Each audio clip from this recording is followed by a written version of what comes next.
When I joined the Royal Air Force Police when I was 18, I was very naive, and I naively believed that nobody would ever confess to a crime they did not commit. Until one day when I was a very junior detective, I was asked to investigate quite a serious crime, and I carried on interviewing somebody because I believed it was this particular person. Eventually that person just said, yeah, it was me. He put his hands up and said, yeah, it was me. And then a week before the military courts martial, somebody else came into the police station and said, it wasn't such and such, it was me.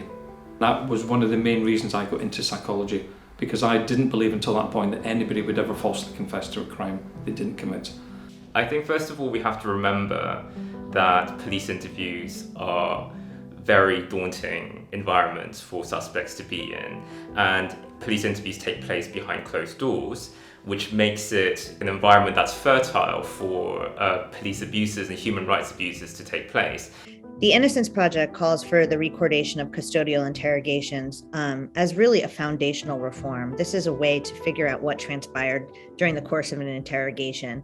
And there are incredible benefits to, both the suspect, right, but also to law enforcement. At the UN level, the Special Rapporteur on Torture has already recommended that all police interrogations should be recorded, and if they are not recorded, the evidence that you obtain through interrogations shouldn't be used at trial. If that suspect feels that he's been abused or coercive techniques are used against that particular individual, he can then speak to his legal advisor if he or she has one, or in court can actually advise the court that some kind of coercion or tactics have been used, and they can actually then play back that audio recording or video recording in court. More recently in 2021, the Mendes Principles has again emphasised the importance of audiovisual recording in police interviews.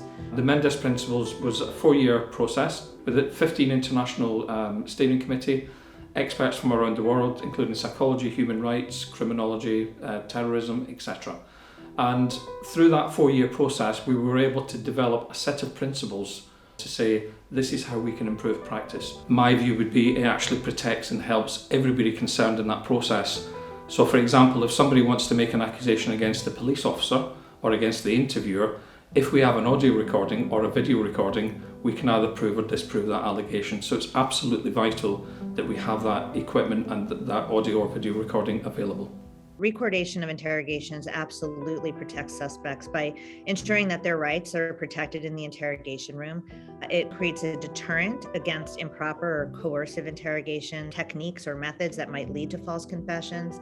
And it alerts investigators, judges, and juries, if a suspect has mental limitations or other vulnerabilities that might make him or her more susceptible to falsely confessing. But there is no way to assess the accuracy or reliability of a confession if there is no record of what transpired leading up to that confession. There isn't consistent practice when it comes to audiovisual recordings in the European Union.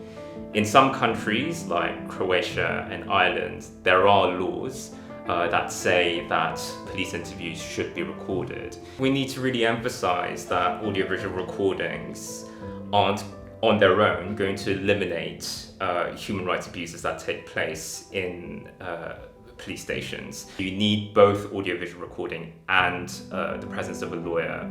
They both provide very important safeguards for suspects in police interviews, and also lawyers should have access to those recordings and be in a position to use them in criminal proceedings. And courts should also be able to have access to those materials to settle any factual disputes in relation to what happened in a police interrogation.